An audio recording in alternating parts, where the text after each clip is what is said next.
എല്ലാവർക്കും നമസ്കാരം. Teachers mentors YouTube ചാനലിന്റെ പുതിയൊരു വീഡിയോയിലേക്ക് എല്ലാവർക്കും സ്വാഗതം. ഇന്ന് ഞാൻ നിങ്ങളുടെ മുന്നിൽ എത്തിയിരിക്കുന്നത് DLEDുമായിട്ട് ബന്ധപ്പെട്ട ഒരു വീഡിയോ ആയിട്ടാണ്. സെമസ്റ്റർ 4 പേപ്പർ നമ്പർ 406 ശാസ്ത്ര വിദ്യാഭ്യാസം പഠനബോധനം ഇതിലെ 3ാമത്തെ യൂണിറ്റായ വിലയിരുത്തലും മൂല്യനിർണ്ണയവും എന്ന ഭാഗത്തെ ഏറ്റവും പ്രധാനപ്പെട്ട കാര്യങ്ങൾ ആണ് ഇന്ന് നമ്മൾ ഡിസ്കസ് ചെയ്യാൻ പോകുന്നത്. ഒരുപാട് കാര്യങ്ങൾ 3ാം സെമസ്റ്ററിൽ പഠിച്ചതുമായിട്ട് സെയിം ആയിട്ടുള്ള സാധനങ്ങൾ തന്നെ ഉണ്ടാവും. അപ്പോൾ അതുകൊണ്ട് തന്നെ ഈ ഒരു ഭാഗം കുറച്ച് എളുപ്പത്തിൽ തന്നെ നമുക്ക് വേഗം പറഞ്ഞു പോകാൻ വേണ്ടി സാധിക്കും. ഈ ഒരു വീഡിയോയിൽ ഈ ഒരു ചാപ്റ്റർ മുഴുവനായിട്ടും ഡിസ്കസ് ചെയ്യുന്നതായിരിക്കും. അപ്പം നിങ്ങൾ ആദ്യമായിട്ടാണ് ഈ ചാനൽ കാണുന്നതെങ്കിൽ ചാനൽ സബ്സ്ക്രൈബ് ചെയ്യുക. വീഡിയോ ഇഷ്ടമായിട്ടുണ്ടെങ്കിൽ വീഡിയോ ലൈക്ക് ചെയ്യുക. നിങ്ങളുടെ അഭിപ്രായങ്ങൾ കമൻറ്റ് ബോക്സിലൂടെ അറിയിക്കുക. യൂണിറ്റ് 3 വിലയിരുത്തലും മൂല്യനിർണ്ണയവും. 3ാം സെമസ്റ്റർ പരിസര പഠനത്തിൽ ലോവർ പ്രൈമറി തലത്തിലെ വിലയിരുത്തലിന്റെ സമീപനം, തന്ത്രങ്ങൾ, ഉപാധികൾ, പഠന പുരോഗതി രേഖ എന്നിവയെക്കുറിച്ച് സമഗ്രമായി മനസ്സിലാക്കിയിട്ടുണ്ടല്ലോ.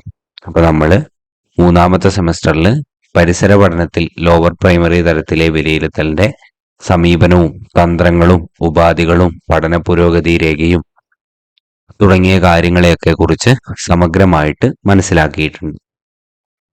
അപ്പർ പ്രൈമറി തലത്തിൽ ഇതിന്റെ സ്വാഭാവികമായ വളർച്ച കാണാൻ സാധിക്കും. അപ്പോൾ അപ്പർ പ്രൈമറി തലത്തിൽ ഇതിന്റെ സ്വാഭാവികമായിട്ടുള്ളൊരു വളർച്ച നമുക്ക് കാണാൻ സാധിക്കും. വിവിധ വിലയിരുത്തൽ രീതികൾ, മൂല്യനിർണ്ണയം എന്നിവ പ്രായോഗിക തലത്തിൽ കൊണ്ടുവരികയും റിപ്പോർട്ടുകളും ഫോർമാറ്റുകളും പരിചയപ്പെടുത്തുകയും ചെയ്യുന്ന പ്രവർത്തനങ്ങളാണ് ഈ ഒരു യൂണിറ്റിൽ ഉൾപ്പെടുത്തിയിരിക്കുന്നത്. അപ്പോൾ വിവിധ വിലയിരുത്തൽ രീതികൾ, പിന്നെ മൂല്യനിർണ്ണയം എന്നിവ പ്രായോഗികമായ തലത്തിൽ കൊണ്ടുവരികയും റിപ്പോർട്ടുകളും ഫോർമാറ്റുകളും പരിചയപ്പെടുത്തുകയും ചെയ്യുന്ന പ്രവർത്തനങ്ങൾക്കാണ് ഈ ഒരു യൂണിറ്റിൽ കൂടുതലായിട്ടും ഉൾപ്പെടുത്തിയിരിക്കുന്നത്. ആദ്യമായിട്ട് നമുക്കിവിടെ വിലയിരുത്തൽ സമീപനത്തെ കുറിച്ച് നോക്കാം. പഠനം എന്നത് കുട്ടികളിൽ സ്വാഭാവികമായും നിരന്തരമായും നടക്കുന്ന ഒരു പ്രക്രിയയാണ്. പഠനം എന്നുള്ളത് കുട്ടികളിൽ സ്വാഭാവികമായും നിരന്തരമായും നടക്കുന്ന ഒരു പ്രക്രിയയാണ്. പഠനം കാര്യക്ഷമമാകണമെങ്കിൽ അനുഭവങ്ങൾ ഉദ്ദേശാധിഷ്ഠിതവും പഠന നേട്ടങ്ങൾ കേന്ദ്രീകരിച്ചുമാവണം. അപ്പോൾ പഠനം കാര്യക്ഷമമാകണമെങ്കിൽ നമ്മുടെ അനുഭവങ്ങൾ ഉദ്ദേശാധിഷ്ഠിതവും പഠന നേട്ടങ്ങൾ കേന്ദ്രീകരിച്ചുമാകണം. കുട്ടി നേടേണ്ട ശേഷികളെയും ധാരണകളെയും സംബന്ധിച്ച് അധ്യാപകന് വ്യക്തമായിട്ടുള്ള അവബോധമുണ്ടാവണം. കുട്ടി നേടിയിരിക്കേണ്ട ഓരോ ശേഷികളെക്കുറിച്ചും ധാരണകളെക്കുറിച്ചും അധ്യാപകന് വ്യക്തമായിട്ടുള്ള ഒരു അവബോധം ഉണ്ടാകണം. ഓരോ പാഠഭാഗങ്ങളുമായി ബന്ധപ്പെട്ട് ഉണ്ടാവേണ്ട പഠന നേട്ടങ്ങൾ മുൻകൂട്ടി കണ്ടുകൊണ്ട് പഠന പ്രവർത്തനങ്ങൾ ആസൂത്രണം ചെയ്യണം. ഇപ്പൊ നമുക്ക് ഓരോ പാഠവുമായിട്ട് ബന്ധപ്പെട്ട് ഉണ്ടാകേണ്ട ഓരോരോ പഠന നേട്ടങ്ങൾ മുൻകൂട്ടി കണ്ടുകൊണ്ട് നമ്മൾ എന്ത് ചെയ്യണം? പഠന പ്രവർത്തനങ്ങൾ ആസൂത്രണം ചെയ്യണം. ഈ പ്രവർത്തനങ്ങൾ ജീവിത സന്ദർഭവുമായി ബന്ധിപ്പിച്ച് അവതരിപ്പിക്കാൻ കൂടി കഴിയണം എന്നുള്ള കാര്യം അവിടെ ഓർത്തിരിക്കുക. ഇപ്രകാരം നേടിയ ശേഷികളും ധാരണകളും പഠന നേട്ടങ്ങൾ ഉറപ്പാക്കുന്നതിന് എത്രമാത്രം പര്യാപ്തമാണ്? അപ്പോൾ ഇപ്രകാരം നേടിയിട്ടുള്ള ശേഷികളും ധാരണകളും പഠന നേട്ടങ്ങൾ ഉറപ്പാക്കുന്നതിന് എത്രമാത്രം പര്യാപ്തമാണ്? പഠന നേട്ടങ്ങൾ കൈവരിക്കാൻ ഇനിയും ശേഷിക്കുന്ന കുട്ടികൾ ആരൊക്കെ? നൽകേണ്ടുന്ന തുടരനുഭവങ്ങൾ എന്തൊക്കെയാവണം? അവ എങ്ങനെ നൽകണം? ഇപ്രകാരമുള്ള ചിന്തകളാണ് നമ്മൾ വിലയിരുത്തലിന്റെ ഭാഗമായിട്ട് അധ്യാപകരിൽ ഉണ്ടാവേണ്ടത്. അപ്പൊ അധ്യാപകരിൽ പ്രധാനമായിട്ടും ഉണ്ടാവേണ്ട കുറച്ച് ചോദ്യങ്ങളാണ് അവിടെ പറഞ്ഞിട്ടുള്ളത്. ഈ നേടിയ ശേഷികളും ധാരണകളും പഠന നേട്ടങ്ങൾ ഉറപ്പിക്കുന്നതിന് എത്രമാത്രം പര്യാപ്തമാണ് എന്നുള്ളത് അധ്യാപകൻ ആലോചിക്കണം. പഠന നേട്ടങ്ങൾ കൈവരിക്കാൻ ഇനിയും ശേഷിക്കുന്നവർ ആരൊക്കെയാണ് എന്നുള്ളത് അധ്യാപകൻ നോക്കണം. നൽകേണ്ടുന്ന തുടരനുഭവങ്ങൾ എന്തെല്ലാമാണ്? അവ എങ്ങനെ നൽകും? ഇപ്രകാരമുള്ള ചിന്തകളൊക്കെ വിലയിരുത്തലിന്റെ ഭാഗമായി അധ്യാപകരിൽ ഉണ്ടാകേണ്ടതുണ്ട്. ഒരു പാഠഭാഗത്തിന്റെ അല്ലെങ്കിൽ യൂണിറ്റിന്റെ വിനിമയത്തിന് ശേഷം എന്തൊക്കെ പഠിച്ചു എന്ന് വിലയിരുത്തുന്ന പ്രക്രിയയെ പഠനത്തെ വിലയിരുത്തൽ എന്ന് പറയാം. അപ്പൊ ആദ്യമായിട്ട് ഇവിടെ പഠിക്കേണ്ട ഏറ്റവും പ്രധാനപ്പെട്ട പോയിന്റിലേക്ക് നമ്മൾ കടന്നിരിക്കുകയാണ്.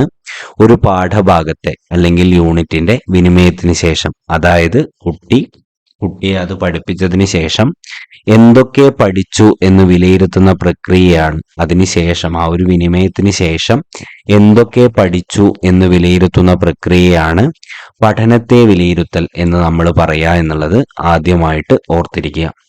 പാഠഭാഗങ്ങളുടെ പഠനത്തിനു ശേഷമുള്ള പഠിതാവിന്റെ മികവ്, പഠന നിലവാരം എന്നിവയാണ് ഇവിടെ വിലയിരുത്തപ്പെടുന്നത്. അപ്പോൾ നമ്മൾ പാഠഭാഗങ്ങളുടെ പഠനത്തിന് ശേഷമുള്ള പഠിതാവിന്റെ മികവും പഠന നിലവാരവും ഒക്കെയാണ് ഇവിടെ വിലയിരുത്തപ്പെടുക. ഇത് വിലയിരുത്തലിന്റെ ഒരു തലം മാത്രമേ ആകുന്നുള്ളൂ. അപ്പോൾ വിലയിരുത്തലിന്റെ ആദ്യത്തെ തലമായിട്ട് നമുക്ക് പറയാൻ കഴിയുന്നതാണ് ഈ ഒരു പഠനത്തെ വിലയിരുത്തൽ എന്നുള്ളത്. ഒരു പാഠഭാഗത്തിന്റെ അല്ലെങ്കിൽ യൂണിറ്റിന്റെ വിനിമയത്തിനു ശേഷം എന്തൊക്കെ പഠിച്ചു എന്ന് വിലയിരുത്തുന്ന പ്രക്രിയയെ നമുക്ക് എന്തു പറയാം? പഠനത്തെ വിലയിരുത്തൽ എന്ന് പറയാം എന്നുള്ളത് കൂടി അവിടെ ആദ്യമായിട്ട് നിങ്ങൾ ഓർത്തിരിക്കുക. എന്നാൽ പഠനം ഉറപ്പാക്കുന്നതിന് വേണ്ടിയുള്ള വിലയിരുത്തലിനാണ് കൂടുതൽ പ്രാമുഖ്യം കൽപ്പിക്കേണ്ടത്. ഈ പഠനത്തെ വിലയിരുത്തലിന് പ്രാമുഖ്യം കൽപ്പിക്കുന്നത് പോലെ തന്നെ പഠനം ഉറപ്പാക്കുന്നതിന് വേണ്ടിയിട്ടുള്ള വിലയിരുത്തലിനും കൂടെ നമ്മൾ കൂടുതലായിട്ട് ഒരു പ്രാമുഖ്യം നൽകണം. പഠനം നടക്കുന്ന വേളയിൽ അതിന്റെ കാര്യക്ഷമതയ്ക്ക് വേണ്ടി അധ്യാപകനോ സഹപാഠികളോ നടത്തുന്ന വിവിധങ്ങളായിട്ടുള്ള ഇടപെടലുകൾ ഉണ്ടാവാം. അപ്പോൾ നമ്മൾ ഒരു പഠനം നടക്കുകയാണ്.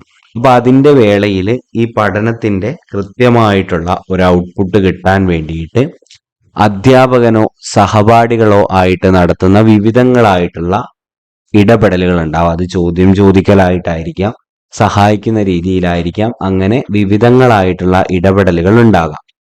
പഠനത്തിനോടൊപ്പമുള്ള ഈ വിലയിരുത്തലും ഫീഡ്ബാക്ക് നൽകലും വിലയിരുത്തലിന്റെ മറ്റൊരു തലമാണ്. ഇതിനെ പഠനത്തിനായുള്ള വിലയിരുത്തൽ എന്ന് നമുക്ക് പറയാൻ കഴിയും. അപ്പോൾ കൃത്യമായിട്ട് നോക്കുക, പഠനം നടക്കുന്ന വേളയിൽ അതിന്റെ കാര്യക്ഷമതയ്ക്ക് വേണ്ടിയിട്ട് അധ്യാപകനോ സഹപാഠികളോ നടത്തുന്ന വിവിധങ്ങളായിട്ടുള്ള ഇടപെടലുകളൊക്കെ ഉണ്ടാവാം. ഇത് പഠനത്തിനോടൊപ്പമുള്ള ഈ വിലയിരുത്തലും ഫീഡ്ബാക്ക് നൽകലും വിലയിരുത്തലിന്റെ മറ്റൊരു തലമായിട്ട് നമുക്ക് കാണാൻ കഴിയും. ഇതിനെ പഠനത്തിനായുള്ള വിലയിരുത്തൽ എന്ന് നമുക്ക് പറയാം. ഈ പാഠഭാഗത്തിൽ പഠിക്കേണ്ട രണ്ടാമത്തെ പ്രധാനപ്പെട്ട ഒരു പോയിന്റാണ് ഇത്. പഠന പുരോഗതിക്ക് വേണ്ടി നിരന്തരം നിർവഹിക്കേണ്ടതും പഠന പ്രവർത്തനത്തോട് ഇഴചേർന്ന് നിൽക്കുന്നതുമാണ് എന്നുള്ളതും കൂടെ അവിടെ കൃത്യമായിട്ട് മനസ്സിലാക്കിയിരിക്കുക. ഇതോടൊപ്പം പഠനത്തിലൂടെ നേടിയ ആശയങ്ങളെയും ധാരണകളെയും സ്വയം വിമർശനാത്മകമായി പരിശോധിക്കുകയും മാറ്റങ്ങൾ ഉൾക്കൊള്ളുകയും ചെയ്യുന്ന ഒരു തിരുത്തൽ പ്രക്രിയയുമുണ്ട്. അപ്പൊ ഈ രണ്ട് വിലയിരുത്തലിന്റെ കൂടെ തന്നെ പഠനത്തിലൂടെ കുട്ടി നേടിയിട്ടുള്ള ആശയങ്ങളെയും ധാരണകളെയും സ്വയം വിമർശനാത്മകമായിട്ട് കുട്ടി പരിശോധിക്കുകയും മാറ്റങ്ങളൊക്കെ ഉൾക്കൊള്ളുകയും ചെയ്യുന്ന ഒരു തിരുത്തൽ പ്രക്രിയയുണ്ട്.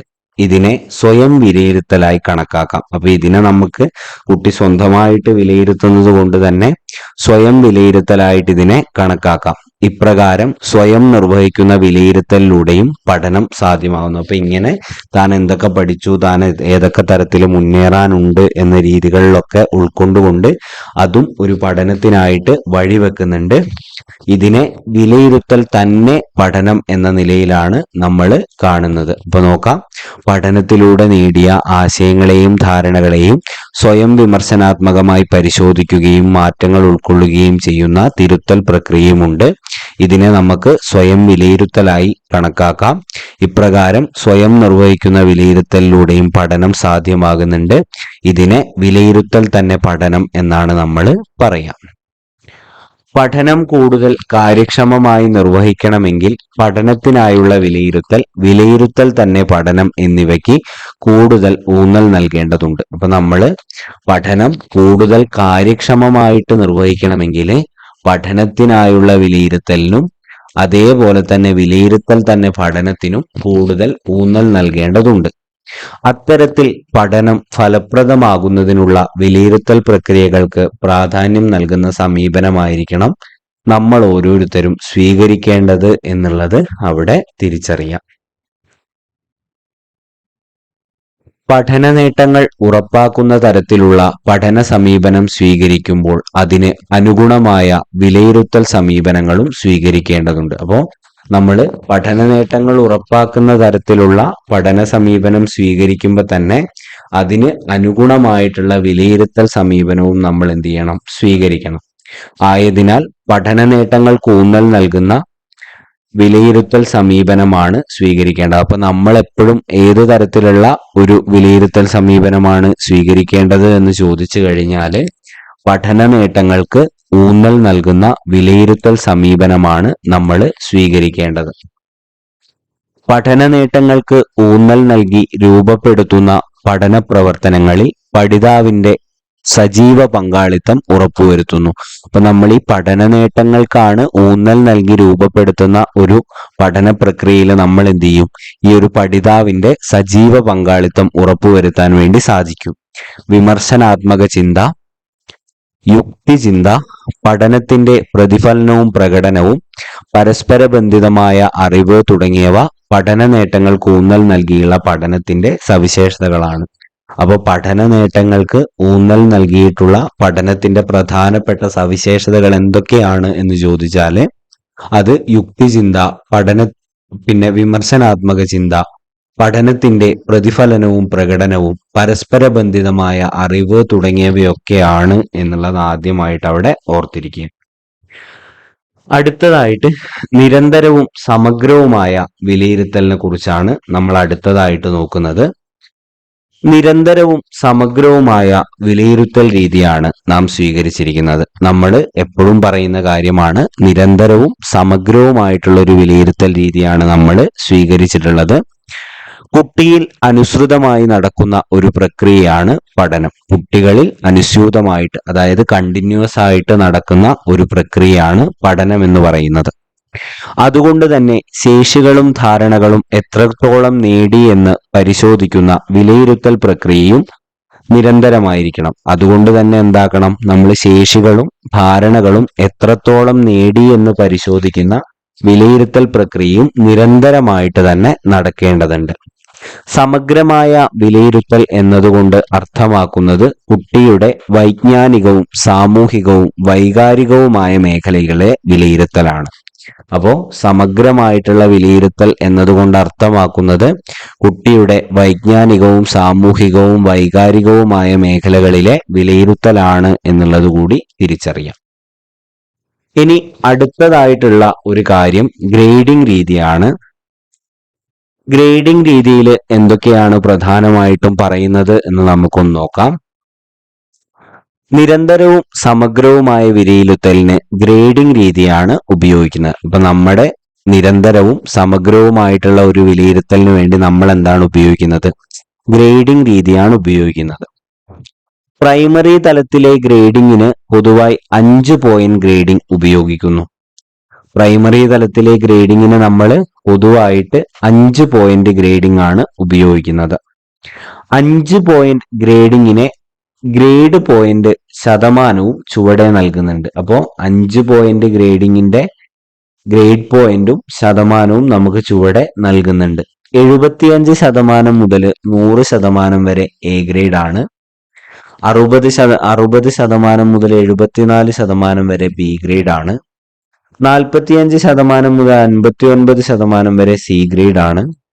33% മുതൽ 43% വരെ ഡി ഗ്രേഡ് ആണ്. 33-ൽ താഴെ ലഭിക്കുന്ന ഒരു കുട്ടിക്ക് ഇ ഗ്രേഡ് ആണ് ലഭിക്കുക എന്നുള്ളത് കൂടെ അവിടെ നമ്മൾ മനസ്സിലാക്കുക.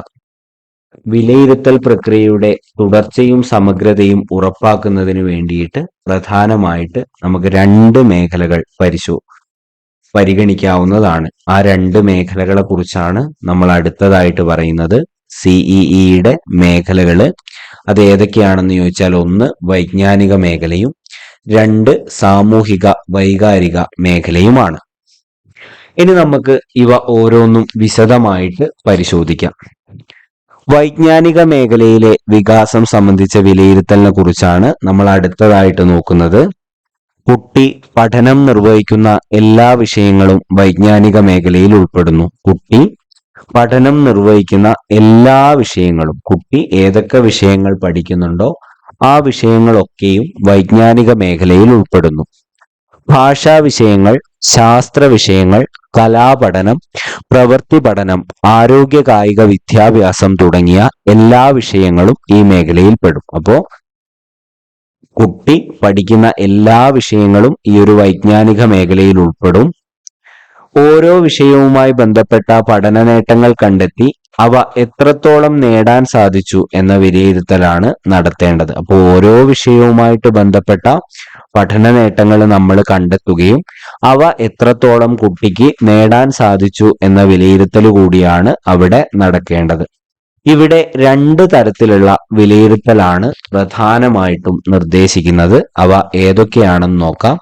ഒന്ന് നിരന്തര വിലയിരുത്തലാണ്, രണ്ടാമത്തത് ടേം വിലയിരുത്തലാണ്. നിരന്തര വിലയിരുത്തൽ എന്ന് പറഞ്ഞാൽ കണ്ടിന്യൂസ് ആയിട്ടുള്ള വിലയിരുത്തൽ. ടേം വിലയിരുത്തൽ എന്ന് പറഞ്ഞു കഴിഞ്ഞാൽ ഒരു ടേമിന് ശേഷമുള്ള വിലയിരുത്തൽ. ശാസ്ത്ര വിഷയത്തിൽ ഓരോ ആശയ രൂപീകരണ ഘട്ടത്തിലും കുട്ടി ആർജിച്ച ആശയധാരണകൾ, കൈവരിക്കുന്ന ശേഷികൾ എന്നിവ പരിഗണിക്കേണ്ടതുണ്ട്. അപ്പോൾ ശാസ്ത്ര വിഷയങ്ങളിൽ ഓരോ ആശയ രൂപീകരണ ഘട്ടത്തിലും കുട്ടി ആർജിച്ചിട്ടുള്ള ആശയത്തിന്റെ ധാരണകള്, കൈവരിക്കുന്ന ശേഷികളൊക്കെ നമ്മൾ പരിഗണിക്കേണ്ടതുണ്ട്. ഇവിടെ 3 രീതിയിലുള്ള നിരന്തര വിലയിരുത്തലാണ് നിർദ്ദേശിക്കുന്നത്. അപ്പൊ ഈ ഒരു ശാസ്ത്ര വിഷയങ്ങളില് പ്രധാനമായിട്ടും ഇത്തരത്തിൽ കൈവരിക്കുന്ന ശേഷികളും ആശയധാരണകളൊക്കെ പരിഗണിച്ചുകൊണ്ടുള്ള 3 തരത്തിലുള്ള വിലയിരുത്തലാണ് നിർദ്ദേശിച്ചിട്ടുള്ളത്. അതിൽ ഒന്നാമത്തത് പഠന പ്രക്രിയയുടെ വിലയിരുത്തലാണ്, രണ്ടാമത്തത് പോർട്ട്ഫോളിയോയുടെ വിലയിരുത്തലാണ്, മൂന്നാമത്തത് യൂണിറ്റ് തല വിലയിരുത്തലാണ്. യൂണിറ്റ് തല വിലയിരുത്തൽ ഓരോ യൂണിറ്റിന്റെയും സമഗ്രമായിട്ടുള്ള വിലയിരുത്തലാണ്. ഇനി നമുക്ക് ഈ 3 കാര്യങ്ങളും വിശദമായിട്ട് ഒന്ന് പരിശോധിക്കാം. ആദ്യത്തേത് ഏതാണ്? പഠന പ്രക്രിയയുടെ വിലയിരുത്തലാണ്. നമുക്ക് നോക്കാം. പഠന പ്രക്രിയയുടെ വിലയിരുത്തൽ. പഠന പ്രക്രിയയുടെ ഭാഗമായി ശേഷികൾ ആർജിക്കുന്നതിന് വേണ്ടി അധ്യാപകൻ വിവിധങ്ങളായ പ്രവർത്തനങ്ങൾ ആസൂത്രണം ചെയ്യുന്നു. നമ്മുടെ ഒരു പഠന പ്രക്രിയയുടെ ഭാഗമായിട്ട് വ്യത്യസ്ത ശേഷികൾ ആർജിക്കുന്നതിന് വേണ്ടിയിട്ട് ഒരു അധ്യാപകൻ എന്ത് ചെയ്യുന്നു? ക്ലാസ്സിൽ വിവിധങ്ങളായിട്ടുള്ള പ്രവർത്തനങ്ങൾ ആസൂത്രണം ചെയ്യുന്നു.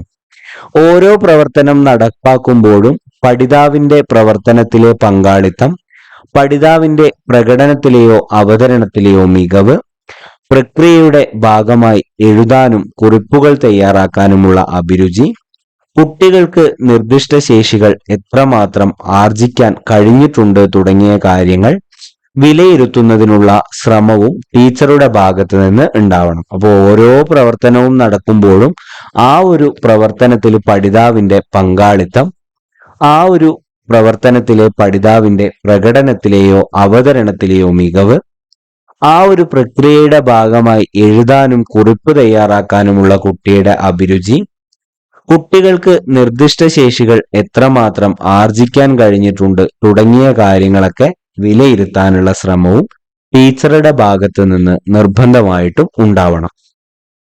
ഇങ്ങനെ നോക്കുമ്പോൾ പഠന പ്രക്രിയയിലെ പഠിതാവിന്റെ വിലയിരുത്തലിന് പൊതുവായി ചുവടെ കൊടുത്തിരിക്കുന്ന സൂചനകൾ ഉപയോഗിക്കാം എന്ന് കാണാവുന്നതാണ്. അപ്പൊ നമ്മൾ ഇനി നോക്കാൻ പോകുന്ന കാര്യങ്ങൾ പഠന പ്രക്രിയയിലെ പഠിതാവിന്റെ വിലയിരുത്തലിന് വേണ്ടി പൊതുവായിട്ട് ഉപയോഗിക്കാൻ കഴിയുന്ന ചില സൂചകങ്ങളെ കുറിച്ചാണ്. ഒന്നാമത്തെ സൂചകം ഏതാണ്? പ്രവർത്തനത്തിലെ പങ്കാളിത്തം. അതിൽ എന്തൊക്കെ പരിഗണിക്കാം? പ്രവർത്തനം കുട്ടിക്ക് ഏറ്റെടുക്കാനുള്ള സന്നദ്ധതയുണ്ടോ? വ്യക്തിഗത പ്രവർത്തനങ്ങൾ കുട്ടി ഏത് രീതിയിലാണ് ചെയ്യുന്നത്? കുട്ടി ആ ഒരു ഗ്രൂപ്പിൽ ഏത് തരത്തിലാണ് ഇടപെടുന്നത്? ആശയങ്ങൾ കുട്ടി ഏത് തരത്തിൽ പങ്കെടുക്കുന്നു തുടങ്ങിയ കാര്യങ്ങളൊക്കെ നമുക്ക് വിലയിരുത്താം. കുട്ടി നേടിയിട്ടുള്ള ആശയധാരണ നമുക്ക് രണ്ടാമതായിട്ട് വിലയിരുത്താം. ശേഷികൾ ആർജിക്കൽ എത്രത്തോളം നടന്നിട്ടുണ്ട് എന്നുള്ളത് മൂന്നാമതായിട്ട് നമുക്ക് വിലയിരുത്താം. കുട്ടിയുടെ പ്രകടനം അല്ലെങ്കിൽ അവതരണമൊക്കെ നമുക്ക് വിലയിരുത്താം. കുട്ടി ഏത് തരത്തിൽ കാര്യങ്ങൾ രേഖപ്പെടുത്തിയിട്ടുണ്ട് അല്ലെങ്കിൽ കാര്യങ്ങൾ തയ്യാറാക്കിയിട്ടുണ്ട് തുടങ്ങിയ കാര്യങ്ങളൊക്കെ നമുക്ക് എന്ത് ചെയ്യാം? ഇവിടെ ഒരു വിലയിരുത്തൽ സൂചകമായിട്ട് ഉപയോഗിക്കാം. പ്രക്രിയ വിലയിരുത്തൽ നിർവഹിക്കുമ്പോൾ ഓരോ സൂചകവും അടിസ്ഥാനമാക്കി വിലയിരുത്തൽ നിർവഹിക്കണം. അപ്പൊ നമ്മൾ ഈ ഒരു പ്രക്രിയ വിലയിരുത്തൽ നടത്തുമ്പോൾ ഓരോ സൂചകവും അടിസ്ഥാനമാക്കിയിട്ട് നമ്മൾ എന്ത് ചെയ്യണം? വിലയിരുത്തൽ നിർവഹിക്കണം. ഉദാഹരണമായിട്ട് പ്രവർത്തനത്തിലെ പങ്കാളിത്തം എന്ന സൂചകം അടിസ്ഥാനമാക്കി വിലയിരുത്തുമ്പോൾ ഏറ്റവും മികച്ച പങ്കാളിത്തമുള്ളവർ, ശരാശരി പങ്കാളിത്തമുള്ളവർ, ഇനിയും മെച്ചപ്പെടേണ്ടവർ എന്ന് സൂചിപ്പിക്കുന്ന തരത്തിലുള്ള കുറിപ്പുകൾ അല്ലെങ്കിൽ രേഖപ്പെടുത്തലുകൾ ടീച്ചിങ് മാനുവലിന്റെ വിലയിരുത്തൽ പേജിൽ ഉണ്ടാവണം. അപ്പൊ നമ്മൾ ഇവിടെ ഒരു സൂചക അടിസ്ഥാനമാക്കി വിലയിരുത്തലാണ്. അപ്പൊ അത് പ്രവർത്തനത്തിലെ പങ്കാളിത്തം എന്ന സൂചകമാണ് നമ്മൾ എടുക്കുന്നതെങ്കിൽ അതിൽ നമ്മൾ ഏതൊക്കെയായിട്ട് തിരിക്കണം? ഏറ്റവും മികച്ച പങ്കാളിത്തമുള്ളവർ, ശരാശരി പങ്കാളിത്തമുള്ളവർ, ഇനിയും മെച്ചപ്പെടേണ്ടവർ എന്ന് സൂചിപ്പിക്കുന്ന തരത്തിലെ കുറിപ്പുകളും രേഖപ്പെടുത്തലും നമ്മൾ തയ്യാറാക്കുന്ന ടീച്ചിങ് മാനുവലിന്റെ വിലയിരുത്തൽ പേജിൽ ഉണ്ടാവണം. ഒരു ടേമിനുള്ളിൽ എല്ലാ പഠിതാക്കളെയും ഓരോ സൂചകവുമായി ബന്ധപ്പെടുത്തിയും നമ്മൾ എന്ത് ചെയ്യണം? വിലയിരുത്തൽ രേഖപ്പെടുത്തണം. ഇനി നമ്മൾ ഏത് പ്രകാരമാണ് ഒരു പ്രവർത്തനം ഇങ്ങനെ നടത്തേണ്ടത് എന്ന് പരിശോധിക്കുകയാണ്. പതിവെക്കൽ, കൊമ്പൊട്ടിക്കൽ, മുകുളമൊട്ടിക്കൽ എന്നിവ സ്വന്തമായി ചെയ്യാൻ കഴിയുന്നു എന്നുള്ളതാണ് അവിടെ എക്സാമ്പിൾ ആയിട്ട് കൊടുത്തിരിക്കുന്നത്. ഈ പഠന പ്രക്രിയയിലെ പഠിതാവിന്റെ മികവിനെ സൂചിപ്പിക്കുന്ന സൂചകങ്ങൾ ഉപയോഗിച്ച് വിലയിരുത്തുന്നത് എങ്ങനെ എന്നുള്ളതാണ് താഴേക്കായിട്ട് നമ്മൾ പറയാൻ വേണ്ടി പോകുന്നത്. അപ്പൊ ആദ്യം അതില് പ്രവർത്തനത്തിലെ പങ്കാളിത്തം നോക്കിക്കഴിഞ്ഞാൽ ആ ഒരു പ്രവർത്തനം കുട്ടി ഏറ്റെടുത്തോ, കുട്ടി വ്യക്തിഗതമായിട്ട് അത് ചെയ്യാൻ ശ്രമിച്ചിട്ടുണ്ടോ, ഗ്രൂപ്പിൽ ഫലപ്രദമായി കുട്ടി ഇടപെട്ടിട്ടുണ്ടോ, ആശയങ്ങൾ പങ്കുവെച്ചിട്ടുണ്ടോ തുടങ്ങിയ കാര്യങ്ങൾ പരിശോധിക്കണം. ഇനി ആശയധാരണ എന്ന സൂചകം എടുക്കുകയാണെങ്കിൽ ഈ ഒരു പ്രവർത്തനത്തിന്റെ ഫലമായി ഉണ്ടായിരിക്കേണ്ട ആശയധാരണ രൂപപ്പെടുത്താൻ കുട്ടിക്ക് കഴിഞ്ഞിട്ടുണ്ടോ എന്നുള്ളത് നോക്കണം.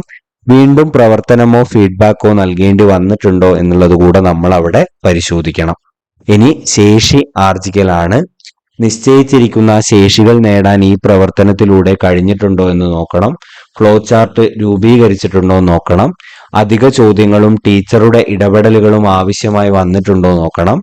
പട്ടിക വിശകലനം ചെയ്ത് നിഗമനത്തിലെത്താൻ കഴിഞ്ഞിട്ടുണ്ടോ, അതിനനുസരിച്ച് മറ്റുള്ളവരുടെ സഹായം വേണ്ടി വന്നിട്ടുണ്ടോ തുടങ്ങിയ കാര്യങ്ങളൊക്കെ നമ്മൾ അവിടെ പരിശോധിക്കണം. ഇനി പ്രകടനം അല്ലെങ്കിൽ അവതരണമാണ് അടുത്തതായിട്ട് ഉള്ളത്. വ്യക്തിഗത പ്രവർത്തനത്തിന് ശേഷവും ഗ്രൂപ്പ് പ്രവർത്തനത്തിന് ശേഷവും കണ്ടെത്തിയ കാര്യങ്ങൾ അവതരിപ്പിക്കാൻ കുട്ടി ശ്രമിച്ചിട്ടുണ്ടോ എന്നുള്ളത് അവിടെ നോക്കണം. നിഗമനം യുക്തിപൂർവം സമർപ്പിക്കാൻ കുട്ടിക്ക് കഴിയുന്നുണ്ടോ എന്നുള്ളതും കൂടെ അവിടെ നമ്മൾ ശ്രദ്ധിക്കണം. ഇനി രേഖപ്പെടുത്തൽ, തയ്യാറാക്കൽ.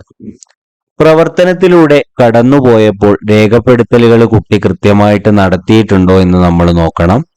രേഖപ്പെടുത്തലുകൾ മറ്റുള്ളവർക്ക് മനസ്സിലാവുന്ന രീതിയിലാണോ രേഖപ്പെടുത്തിയിരിക്കുന്നത് നോക്കണം. രേഖപ്പെടുത്തലിന് അടുക്കും ചിട്ടയും ഉണ്ടോ എന്ന് പരിശോധിക്കണം. വർക്ക് ഷീറ്റ് ശരിയായി തയ്യാറാക്കിയിട്ടുണ്ടോ എന്ന് നോക്കണം.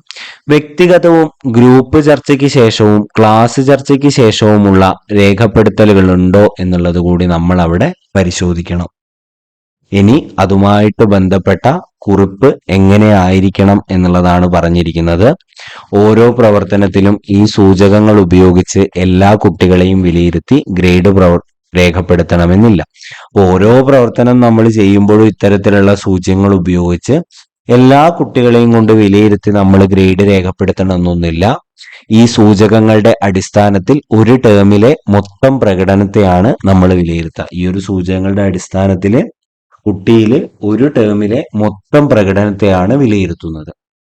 ഇതിനായി ടീച്ചറുടെ വിലയിരുത്തൽ പേജിൽ ചില കുറിപ്പുകൾ ഉണ്ടായിരിക്കണം. അതിനു വേണ്ടിയിട്ട് എന്ത് വേണം? ഇങ്ങനെ മൊത്തമായിട്ടൊരു വിലയിരുത്തൽ നടത്താൻ വേണ്ടിയിട്ട് ടീച്ചറുടെ വിലയിരുത്തൽ പേജിൽ കുറച്ച് കുറിപ്പുകൾ ഉണ്ടായിരിക്കണം.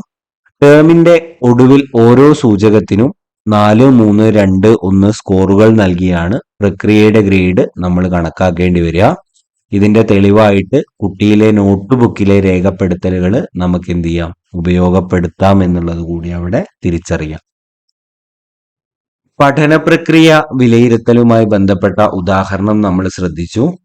ടേമിനൊടുവിൽ പഠന പ്രക്രിയയുടെ വിലയിരുത്തൽ രേഖപ്പെടുത്തുമ്പോൾ അധ്യാപികയ്ക്ക് തന്റെ ടീച്ചിങ് മാനുവൽ, കുട്ടിയുടെ നോട്ട് പുസ്തകം തുടങ്ങിയവയൊക്കെ ആധാരമാക്കാവുന്നതാണ് എന്നുള്ളതും കൂടെ അവിടെ ഓർത്തിരിക്കുക. ഇനി ടീച്ചിങ് മാനുവലിലെ വിശദാംശങ്ങളെ കുറിച്ചാണ് നമ്മൾ നോക്കാൻ പോകുന്നത്.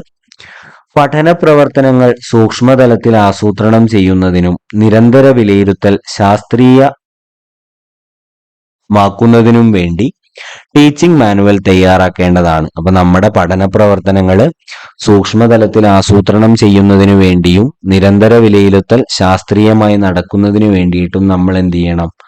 നമ്മൾ ഈ ഒരു ടീച്ചിങ് മാനുവൽ തയ്യാറാക്കണം. ടീച്ചിങ് മാനുവലിൽ താഴെ പറയുന്ന ഘടകങ്ങൾ ഉൾപ്പെടുത്തിയിട്ടുണ്ടല്ലോ. അപ്പൊ ടീച്ചിങ് മാനുവലിൽ എന്ത് ചെയ്യണം? നമ്മൾ താഴെ പറയുന്ന ഘടകങ്ങൾ ഉൾപ്പെടുത്തണം. ഏതൊക്കെ ഘടകങ്ങളാണ്? പഠന നേട്ടങ്ങള്, ആശയങ്ങള്, ശേഷികള്, ധാരണകള്, മൂല്യങ്ങൾ, മനോഭാവങ്ങൾ, പഠന സാമഗ്രികൾ, പ്രതീക്ഷിക്കുന്ന ഉൽപ്പന്നങ്ങൾ, സമയം, പ്രവർത്തനങ്ങളും വിലയിരുത്തലും അടങ്ങിയ പ്രക്രിയ പേജും വിലയിരുത്തൽ രേഖപ്പെടുത്തിയ വിലയിരുത്തൽ പേജും വിലയിരുത്തൽ പേജിലെ വിവരങ്ങൾ അടിസ്ഥാനമാക്കിയുള്ള റിഫ്ലക്ഷൻ കുറിപ്പുകൾ. മാനുവലിൽ അനുരൂപീകരണം ഉൾച്ചേർത്തുകൊണ്ടുള്ള പഠന പ്രവർത്തനങ്ങളുടെ ആസൂത്രണം, വിലയിരുത്തൽ സന്ദർഭങ്ങൾ, തന്ത്രങ്ങൾ, ടൂളുകൾ എന്നിവയൊക്കെ അതിന്റെ കൂടെ ഉണ്ടാവണം എന്നുള്ളത് ഒന്ന് ഓർത്തിരിക്കുക. ഇനി വിഷയബന്ധിതമായ നോട്ട്ബുക്ക് സംബന്ധിച്ച വിശദാംശങ്ങളാണ് നമ്മൾ അടുത്തതായിട്ട് നോക്കാൻ പോകുന്നത്. വൈജ്ഞാനിക മേഖലയുടെ വിലയിരുത്തലിന് അടിസ്ഥാനമാക്കേണ്ട പ്രധാന രേഖയാണ് പഠിതാവിന്റെ നോട്ട്ബുക്ക്. ഈ ഒരു വൈജ്ഞാനിക മേഖലയുടെ വിലയിരുത്തലിന് അടിസ്ഥാനമാക്കേണ്ട പ്രധാനമായിട്ട ഒരു രേഖയാണ് നോട്ട്ബുക്ക് എന്നുള്ളത് തിരിച്ചറിയാം. പഠന പ്രക്രിയകൾക്കനുസരിച്ച് വിവിധ പ്രവർത്തനങ്ങൾ പൂർത്തിയാക്കുന്നതിന് നോട്ട്ബുക്ക് സഹായകമാണ്. പഠന പ്രക്രിയകൾക്കനുസരിച്ച് വിവിധ പ്രവർത്തനങ്ങൾ പൂർത്തിയാക്കുന്നതിന് നമ്മുടെ നോട്ട്ബുക്ക് സഹായകമാണ്. പഠിതാവിന്റെ സർഗാത്മകത, ചിന്താ പ്രക്രിയകൾ, ശാസ്ത്ര നൈപുണി എന്നിവ നോട്ട്ബുക്കിൽ പ്രതിഫലിക്കും. ഒരു കുട്ടിയുടെ സർഗാത്മകത, ചിന്താ പ്രക്രിയകൾ, ശാസ്ത്ര നൈപുണി തുടങ്ങിയവയൊക്കെ നോട്ട്ബുക്കിൽ പ്രതിഫലിക്കും. പാഠഭാഗം വിനിമയം ചെയ്യുന്നതിന് സ്വീകരിക്കുന്ന വിവിധ തന്ത്രങ്ങൾ, അവയുടെ പൂർത്തീകരണത്തിന് പഠിതാവ് നടത്തുന്ന മുന്നൊരുക്കങ്ങൾ, പ്രവർത്തനങ്ങളുടെ വിവിധ ഘട്ടങ്ങളിലെ ഇടപെടലുകൾ തുടങ്ങി എല്ലാ വിവരങ്ങളും നോട്ട്ബുക്കിൽ ഉണ്ടാവണം എന്നുള്ളത് പ്രധാനപ്പെട്ട കാര്യമാണ്.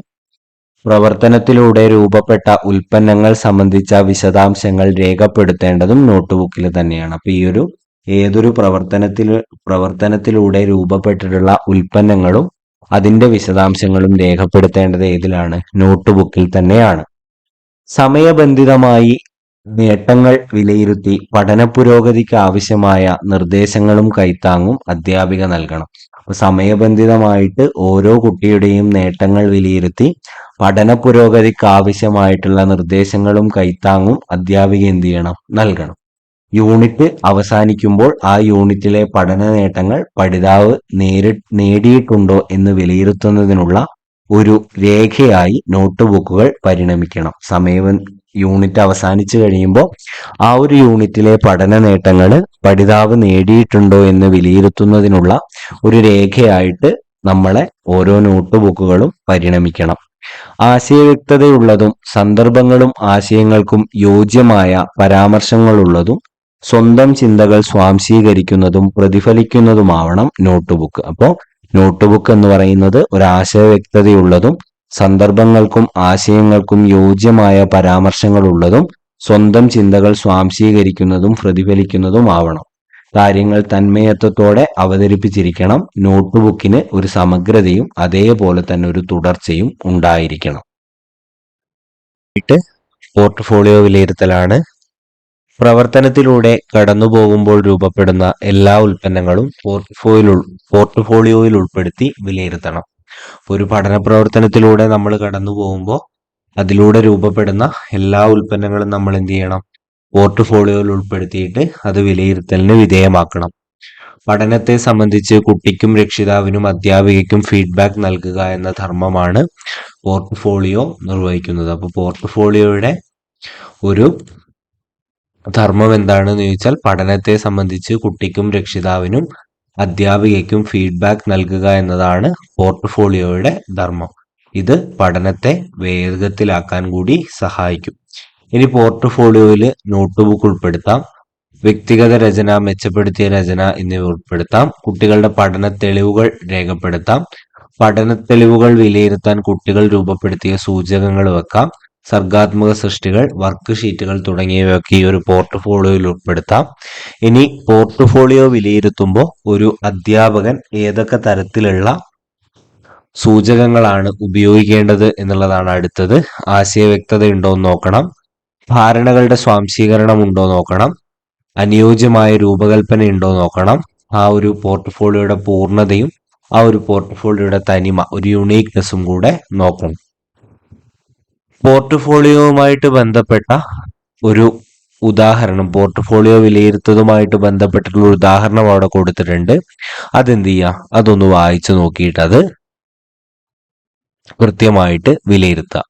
ഇനി പഠന പ്രക്രിയയുടെയും പോർട്ട്ഫോളിയോയുടെയും ഗ്രേഡ് കണക്കാക്കുന്ന രീതി എന്നുള്ളത് നമുക്കൊന്ന് നോക്കി പോവാം.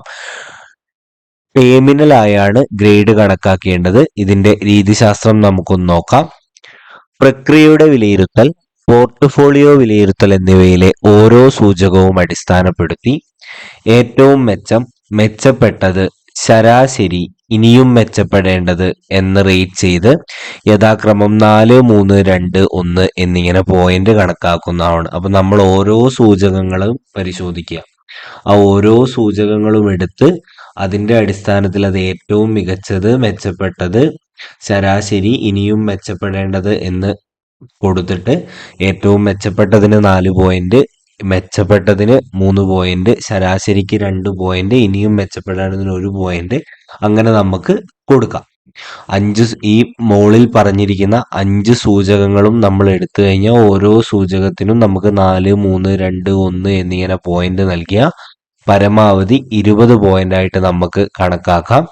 അങ്ങനെയാണെങ്കിൽ ഗ്രേഡിംഗ് മാനദണ്ഡം അനുസരിച്ച് തയ്യാറാക്കിയ ചുവടെ കൊടുത്തിരിക്കുന്ന റെഡി റെക്കണർ ഉപയോഗിച്ച് നമുക്ക് എന്ത് ചെയ്യാം, പോയിന്റ് ഗ്രേഡ് ആക്കി മാറ്റാം. ആ ഒരു 20-ലാണെങ്കിൽ 15 to 20 എ ഗ്രേഡ് ആയിരിക്കും, 12 to 14 ബി ഗ്രേഡ് ആയിരിക്കും, 9 to 11 സി ഗ്രേഡ് ആയിരിക്കും, 7 to 8 ഡി ഗ്രേഡ് ആയിരിക്കും, 7-ന് താഴെയാണെങ്കിൽ ഇ ഗ്രേഡ് ആയി പോവും എന്നുള്ളത് ഓർത്തിരിക്കുക. അപ്പൊ ഈ ഒരു ഇവിടെയുള്ള ഒരു പ്രധാനപ്പെട്ട കാര്യം എന്താ വെച്ചാൽ, ഈ പോർട്ട്ഫോളിയോ വിലയിരുത്തലിന് നൽകിയിരിക്കുന്ന സൂചകങ്ങൾ ചിലപ്പോൾ പരീക്ഷയ്ക്ക് ചോദിക്കാൻ സാധ്യതയുണ്ട്. ആശയവ്യക്തത, ധാരണകളുടെ സ്വാംശീകരണം, അനുയോജ്യമായ രൂപകൽപ്പന, പൂർണ്ണത, തനിമ എന്നിവയാണ് ഈ ഒരു പോർട്ട്ഫോളിയോ വിലയിരുത്തലിന് ഉപയോഗിക്കേണ്ട സൂചകങ്ങൾ എന്നുള്ളത് തിരിച്ചറിയാം. ഇനി യൂണിറ്റ് തല വിലയിരുത്തലിനെ കുറിച്ചാണ് നമ്മൾ അടുത്തതായിട്ട് പറയുന്നത്.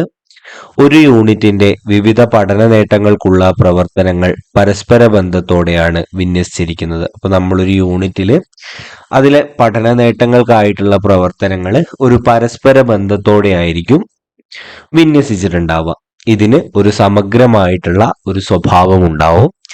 ഒരു യൂണിറ്റിലെ പഠിതാവിന്റെ പഠനത്തെ വിലയിരുത്തുന്നതിലൂടെ ഈ സമഗ്രതാ ബോധത്തെയാണ് നമ്മൾ വിലയിരുത്തുന്നത്. അപ്പൊ ആ ഒരു സമഗ്രമായിട്ടുള്ള ഒരു കാര്യം കുട്ടിക്ക് മനസ്സിലായിട്ടുണ്ടോ എന്നതാണ് നമ്മൾ ആ ഒരു യൂണിറ്റ് തല വിലയിരുത്തലിലൂടെ പ്രധാനമായിട്ടും നോക്കുന്നത്.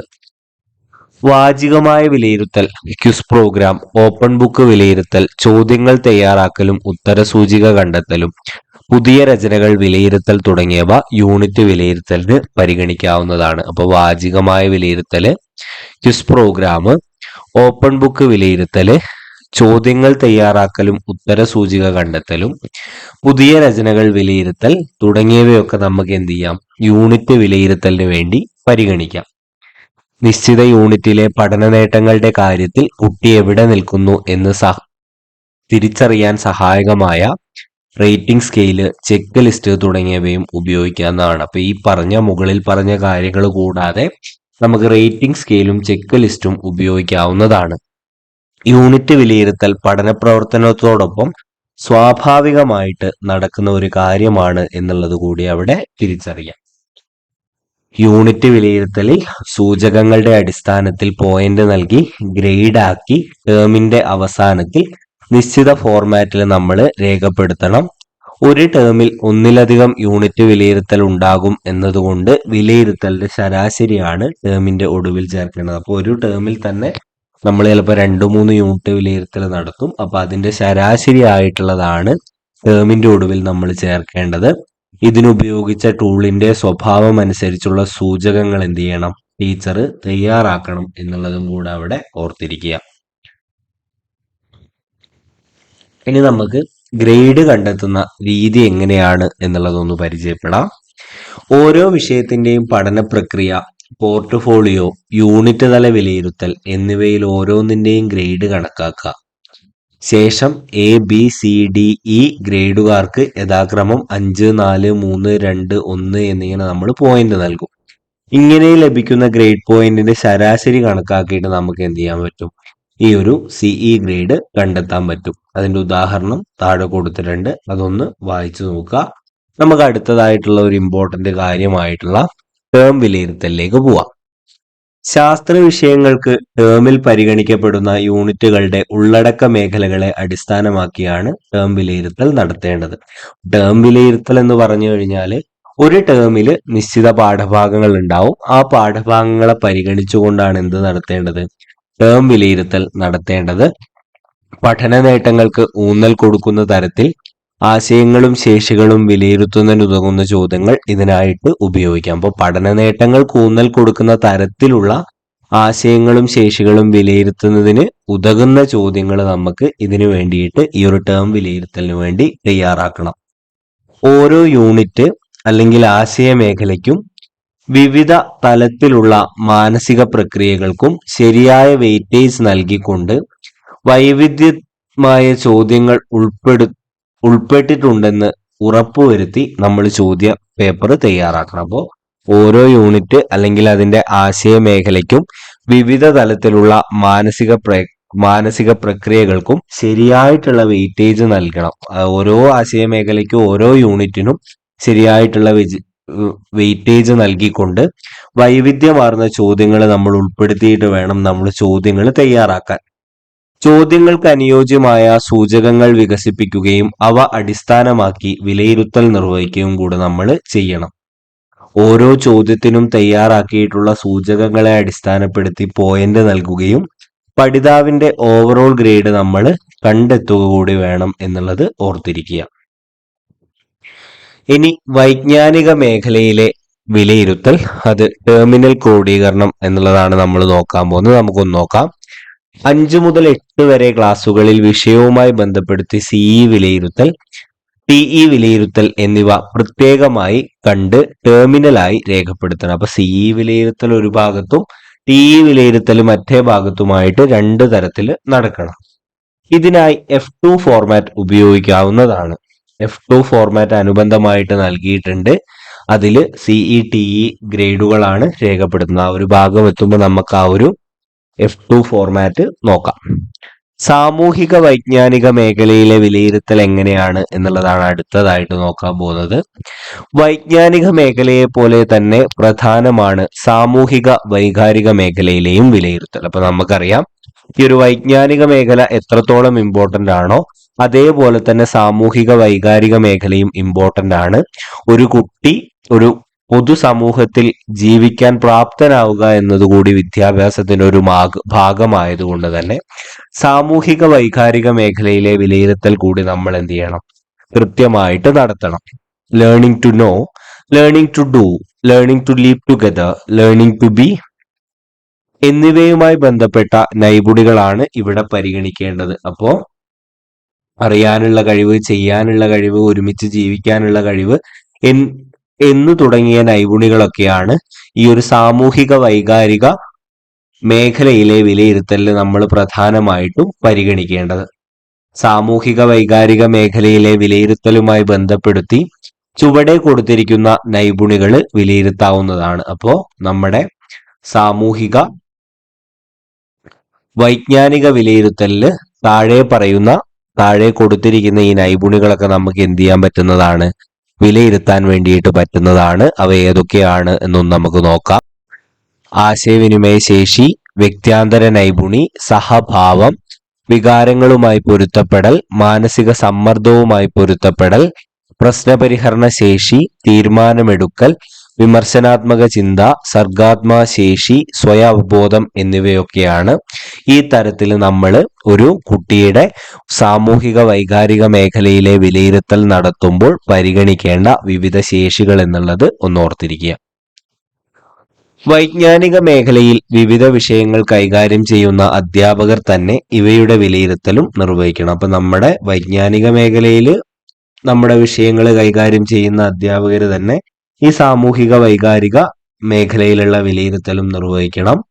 അതത് വിഷയങ്ങളുടെ പ്രക്രിയ വിലയിരുത്തലിന്റെ ഭാഗമായിട്ട് ഈ വിലയിരുത്തലും നിർവഹിക്കേണ്ടതാണ്. അപ്പൊ ഒരു വിഷയം പഠിപ്പിച്ചുകൊണ്ടിരിക്കുമ്പോൾ അപ്പൊ തന്നെ എന്ത് ചെയ്യണം, നമുക്ക് ഇത്തരം കാര്യങ്ങൾ ഒരു ടീച്ചർ എന്ന നിലയിൽ നോക്കാൻ വേണ്ടിയിട്ട് കഴിയണം.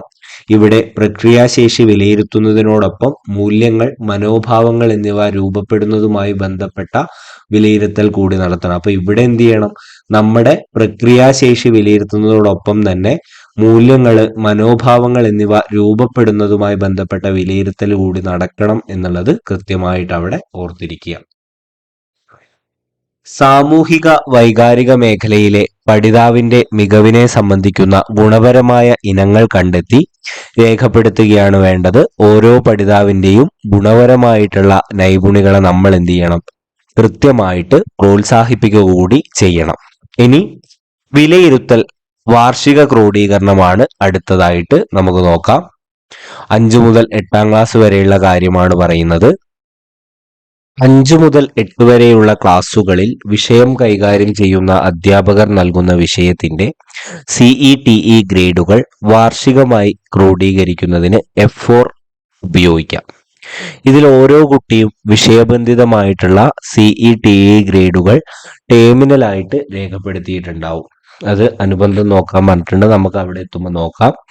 ടേമിനലായി ലഭിക്കുന്ന CE ഗ്രേഡുകൾ പരിഗണിക്കുമ്പോൾ 3 ടേമിലുമായി കുട്ടിക്ക് ലഭിച്ച ഏറ്റവും മികച്ച ഗ്രേഡാണ് സിഇയുടെ വാർഷികമായുള്ള ഓവറോൾ ഗ്രേഡായിട്ട് കൊടുക്കുക. ഇത് F4 ഫോർമാറ്റിൽ പ്രത്യേകമായി വലയത്തിലാക്കി ഓവറോൾ CE ഗ്രേഡ് എന്തെന്ന് സൂചിപ്പിക്കാവുന്നതാണ് എന്നും കൂടെ മനസ്സിലാക്കുക. അപ്പൊ നമുക്ക് 3 ടേമിലും ഏറ്റവും കൂടുതൽ ഉള്ള ഒരു ഗ്രേഡാണ് കുട്ടിയുടെ CE ആയിട്ട് കൊടുക്കുക. അതുകൂടാതെ നമുക്ക് പ്രത്യേക വലയത്തിലാക്കിയിട്ട് 3ന്റെ ആവറേജ് ആയിട്ടുള്ള ഗ്രേഡ് ഏതാണോ അത് കൊടുക്കാമെന്നതാണ് പറയുന്നത്. TE ഗ്രേഡുകൾ പരിഗണിക്കുമ്പോൾ 3ാം ടേമിൽ കുട്ടിക്ക് ലഭിച്ച ഗ്രേഡാണ് TE ഗ്രേഡായി പരിഗണിക്കുക. അപ്പൊ TE ഗ്രേഡായിട്ട് പരിഗണിക്കുമ്പോൾ 1ാമത്തെയും 2ാമത്തെയും ടേമിലത്തെ അല്ല, 3ാമത്തെ ടേമിലത്തെ കുട്ടിക്ക് ലഭിച്ചിട്ടുള്ള ഗ്രേഡാണ് TE ഗ്രേഡായിട്ട് പരിഗണിക്കുക. സാമൂഹിക വൈകാരിക മേഖലയിലെ നൈപുണികളിൽ ഓരോ പഠിതാവിനെ സംബന്ധിച്ചും മികച്ചവ അതിനായുള്ള കോളങ്ങളിൽ നമ്മൾ രേഖപ്പെടുത്തണം. മികവ് തീരെ പ്രദർശിപ്പിക്കാത്ത നൈപുണികൾക്ക് മികവ് കൈവരിച്ചിട്ടില്ല എന്ന രീതിയിൽ നമ്മൾ എന്ത് ചെയ്യണ്ട, അവിടെ രേഖപ്പെടുത്തി വെക്കേണ്ട ആവശ്യമില്ല. ഇപ്രകാരം വൈജ്ഞാനിക തലത്തിലെയും സാമൂഹിക വൈകാരിക തലത്തിലെയും പഠിതാവിന്റെ മികവുകൾ വിലയിരുത്തി പഠന നേട്ടങ്ങൾ ഉറപ്പിക്കുന്നതിനുള്ള നടപടികൾ സ്വീകരിക്കാൻ സാധിക്കുന്നതാണ്. ഈ വിലയിരുത്തൽ നിരന്തരമായും സമഗ്രതയോടെയും നിർവഹിക്കുന്നതിനു വേണ്ടിയുള്ള കൂട്ടായ ശ്രമങ്ങൾ അത്യന്താപേക്ഷിതമാണ്. വിലയിരുത്തുന്നതിനായിട്ടുള്ള വിവിധ ഫോർമാറ്റുകൾ കൊടുത്തിട്ടുണ്ട്, നമുക്കൊന്ന് നോക്കാം. ഇനി വിലയിരുത്തൽ ആദ്യം ഒറ്റ നോട്ടത്തിൽ, അല്ല ആദ്യം വിലയിരുത്തൽ എന്ന് പറയുന്നത് വിലയിരുത്തലിന്റെ സമീപനം പഠന നേട്ടങ്ങൾക്ക് ഊന്നൽ നൽകുന്ന സമീപനമാണ്. നിരന്തരവും സമഗ്രവുമായ വിലയിരുത്തലുണ്ട്, അത് വൈജ്ഞാനിക മേഖലയുണ്ട്, പിന്നെ സാമൂഹിക വൈകാരിക മേഖലയുണ്ട്. സാമൂഹിക വൈകാരിക മേഖലയിലാവുമ്പോൾ നമ്മൾ നേരത്തെ പറഞ്ഞിട്ടുള്ള ആശയവിനിമയ ശേഷി, വ്യക്തിയാന്തര നൈപുണി, സഹഭാവം, വികാരങ്ങളുമായി പൊരുത്തപ്പെടൽ, മാനസിക സമ്മർദ്ദവുമായി പൊരുത്തപ്പെടൽ, പ്രശ്നപരിഹരണ ശേഷി, തീരുമാനമെടുക്കൽ, വിമർശനാത്മക ചിന്ത, സർഗാത്മക ശേഷി, സ്വയാവബോധം എന്നിവയാണ് പരിഗണിക്കുക. ഇനി വൈജ്ഞാനിക മേഖലയിലാണ് അത് നിരന്തര വിലയിരുത്തലായാലും ടേം വിലയിരുത്തലായിട്ടും പരിഗണിക്കാറുണ്ട്. ഈ നിരന്തര വിലയിരുത്തലിൽ പഠന പ്രക്രിയ വിലയിരുത്തും, പോർട്ട്ഫോളിയോ വിലയിരുത്തും, യൂണിറ്റ് തല വിലയിരുത്തൽ നടക്കും. ഇനി ടേം വിലയിരുത്തലാണെങ്കിൽ ആശയങ്ങൾ, പ്രക്രിയകൾ മുതലായവയാണ് നമ്മൾ വിലയിരുത്തുക എന്നുള്ളതും കൂടെ അവിടെ എന്ത് ചെയ്യുക, ഓർത്തിരിക്കുക. ഇനി TE, CE എന്നിവ ഓരോ ടേമിലും രേഖപ്പെടുത്താനുള്ള വിഷയബന്ധിതമായിട്ടുള്ള ക്രോഡീകരണ ഫോർമാറ്റാണ് ഇവിടെ കൊടുത്തിട്ടുള്ളത്. വിദ്യാർത്ഥിയുടെ പേര്, CE ഇനങ്ങള്, പ്രക്രിയ, പോർട്ട്ഫോളിയോ, യൂണിറ്റ് തല വിലയിരുത്തൽ, എന്നിട്ട് ആകെ ലഭിച്ചത് TE ഗ്രേഡ്, പിന്നെ എന്തെങ്കിലും റിമാർക്സ് ഉണ്ട് എഴുതാനുള്ള ഒരു കോളവും കൂടെ കൊടുത്തിട്ടുണ്ട്. ഇനി ഇത് F4 ടേബിൾ ആണ്. F4 ടേബിളിൽ വാർഷിക ക്രോഡീകരണ ഫോർമാറ്റാണ് കൊടുത്തിട്ടുള്ളത്. 5 മുതൽ 9 വരെയുള്ള ക്ലാസ്സിലാണ്. നമ്പർ, വിദ്യാർത്ഥിയുടെ പേര്, പിന്നെ മലയാളത്തിന് ലഭിച്ച CETE, ഇംഗ്ലീഷിന് ലഭിച്ച CETE, ഹിന്ദിക്ക് സയൻസിന് സോഷ്യൽ സയൻസിനെ അങ്ങനെ ഫുള്ള് രേഖപ്പെടുത്തിയിട്ട് നമുക്ക് പോവാം എന്നുള്ളതാണ്. ഇനി സാമൂഹിക വൈകാരിക നൈപുണികൾ കുട്ടികൾ കൈവരിച്ചിട്ടുണ്ടെങ്കിൽ അതും കൂടെ ഇവിടെ എഴുതി ചേർക്കാവുന്നതാണ് എന്നുള്ളതും കൂടെ അവിടെ ഓർത്തിരിക്കുക. ഇനി ടേം മൂല്യനിർണ്ണയ ടൂള് അല്ലെങ്കിൽ യൂണിറ്റ് ടെസ്റ്റിന്റെ ടൂളാണ് അടുത്തതായിട്ട് കൊടുത്തിരിക്കുന്നത്. ടേം മൂല്യനിർണ്ണയത്തിനു വേണ്ട ടൂൾ തയ്യാറാക്കുന്നതിന്റെ വിവിധ ഘട്ടങ്ങളിലൂടെ പരിസര പഠനത്തിൽ നിങ്ങൾ കടന്നുപോയിട്ടുണ്ടല്ലോ. അപ്പൊ നമ്മൾ ഈ ഒരു ടേം മൂല്യനിർണ്ണയത്തിന് വേണ്ട ടൂള് തയ്യാറാക്കുന്ന ഘട്ടം നമ്മുടെ 3-ാം സെമസ്റ്ററിൽ പരിസര പഠനം ടെക്സ്റ്റ് ബുക്കിൽ കൊടുത്തിട്ടുണ്ട്. അവ ഏതൊക്കെയാണെന്ന് ഓർത്തു നോക്കാൻ പറഞ്ഞിട്ടുണ്ട്.